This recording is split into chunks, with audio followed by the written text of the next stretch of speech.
Here with a review of the brand new, at least as of April or May 2012, Sunwayman V11R. This is an improvement over the V10R that many people liked and I had and previously reviewed.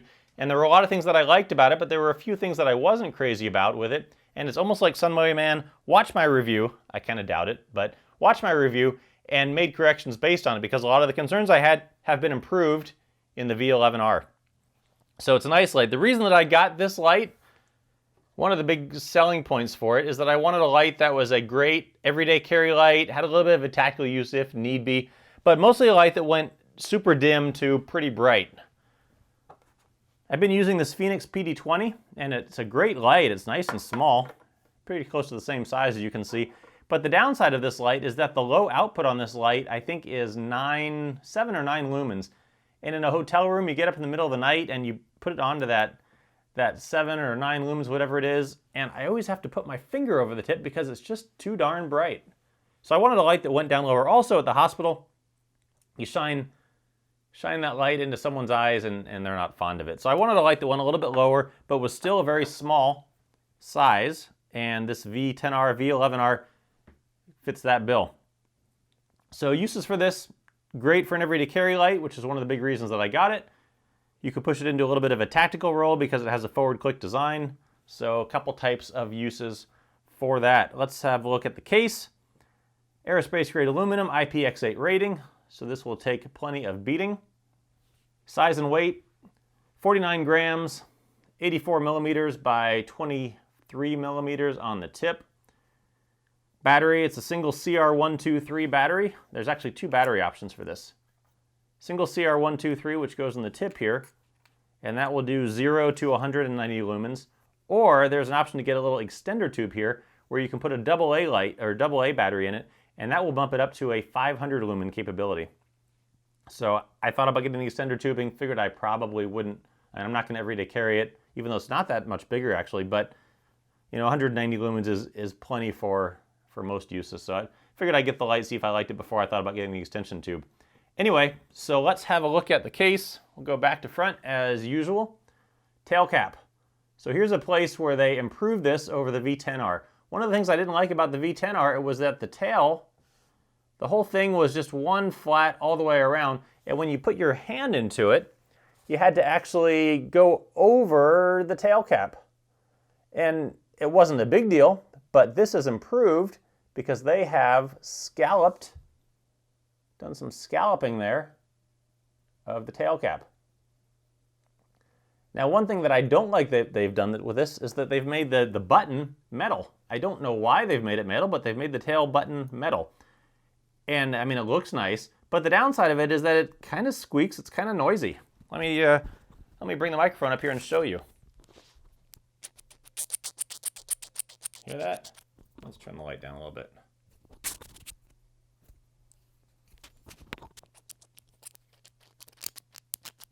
Especially if you get it off to the side a little bit. Even right in the middle. I don't know why they did that. Every other flashlight has a rubber a rubber button, and it's not noisy like this. I'm not sure who saw that and thought it was a good idea. I mean, it's not the end of the world. It's an everyday carry light. Okay, so it's a little squeaky, but I don't know who came up with that idea. So I can live with it, but I don't know why they put a metal tail cap there, or a metal button, other than it looks nice, but it's noisy. Very odd, very annoying. Anyway, I appreciate that they have these scallopings. It makes it easier for you to get your finger in there. That's a nice addition. The pocket clip, pretty deep carry pocket clip, as you can see, it is removable. Here's another place where they improved the pocket clip. On the old pocket clip, if you watch my review of that, I didn't like that the little pieces here, they were kind of sharp, and when I held it, they would dig into my hand a little bit. These are much smoother, much rounder, and very comfortable. No complaints about the pocket clip. Down to the body, up on they have the logo here, the Revolution V10R on the other side, Sunwayman. Nothing big there. Down to the head. Another complaint that I had about the V10R was that the output of this, the variable output, has this twist mechanism up here that would change it from 0 to 190 lumens. And on the V10R, there was no way to tell where you were in that range, and also that rotary part just blended in with the rest of the frame, so in the dark you could not find it. So they've improved, again, several of the things that I mentioned in that review, they've improved. They made the rotary part here, they've made it knurled, whereas the rest of it is smooth, so you can feel it. It's a little bit thin still. In the dark, you have to reach for it a little bit, but you can control it with your finger this way if need be. I usually hold my flashlight with the overhand approach, so you can't really control it that way. But if you're going to hold it this way, you can actually work that with your hand. One of the concerns that I had about it that is still a valid concern is that sometimes if you get torquing on this, as long as you have the head screwed on tight, it's not going to be a problem.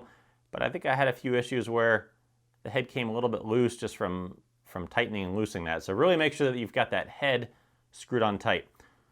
The other improvement they made here that I had with the V10R was that you couldn't tell where in that range you were. So they've put this little scale here and a little marker so that you could tell where in that range you are. So that is a nice touch, definite improvement there. Down to the head, heatsink, and the reflector in the LED has the XML, the Cree XML U2 LED. I am not a LED guru, but I know some of you candle power forum types are, and you'll know much more about that than I do. The reflector has a slight orange peel to it, a little bit textured. The output on this, the beam, has a little bit of a donut hole in the middle, I've noticed. Not a lot, not offensive, but it's not a solid tight beam. It's definitely a much more floody light than it is focused. So again, pretty useful for an everyday carry light. I haven't tested it as far as super throwing. I think they say it'll go 130 meters or something like that. I don't know who shines a small light like this past the end of a football field, but that's the claim, I believe. Anyway, how about the user interface? So like I mentioned, it has this rotary design, and that's the way you move between it. Let me turn the lights off and show you. Something that I noticed with the V10R was that one of my concerns, complaints, was that it sometimes came on softly and not instantly. And I learned with this the reason that is, not the reason that is, but how that works. So you start it low, it'll go 1 lumen, and then you just twist the head, twist that little rotary ring, and up to 190 lumens. So nice output there. If you probably can't see the 1 lumen, there it is. So it has a forward click design, and here's what I noticed. If the light is turned all the way to the 190 lumen setting, when you press the button, it comes on instantly. Instant on, on, on. However, if you back that down just a little bit, it comes on softly. Soft. Soft. And I didn't realize that on the V10R when I was looking at it. I was concerned that maybe there was something wrong with it, that it was defective. And I thought as a tactical light, you don't want to be like, hey, bad guy, I'm going to turn my light on. Hey. You want it to be, hey, bad guy. So I didn't realize that's how it was working, but just something to note. And it's perfectly fine. As an everyday carry light, it doesn't need to come on instantaneously. But in a tactical setting, when you're going to have it fully bright, instant on at 190 lumens. So that was something I noticed interesting. I don't know if that's intentional or what it is, but something interesting to note with that. One other thing with the tail cap is that to push it fully on, the instant on, the half press is not too bad, but to get to go all the way on, it's a pretty firm press, and it goes way down to get it to come on and stay on, and then a pretty firm press to get it to come back off. So I guess the upside of that is that if you're going to use it in a tactical type role, and you're doing the instant on to clear a room, the likelihood that your adrenaline is going to force it on is probably a little bit lower just because it takes so much energy to have it stay on. I think as an everyday carry light, I would like that to be just a little bit softer, a little bit less energy to turn it on, but that's all right. It's still a good light for that. So there you have it, the Sunwayman V11R, $88 is the retail price. It's a great little everyday carry light. Fits very nice in the palm of your hand, fits well in your pocket. Lots of uses for this. Great travel light. Great, it goes down to 1 lumen. I love a lot of things about this light. They definitely made some great improvements with this light. So check one out.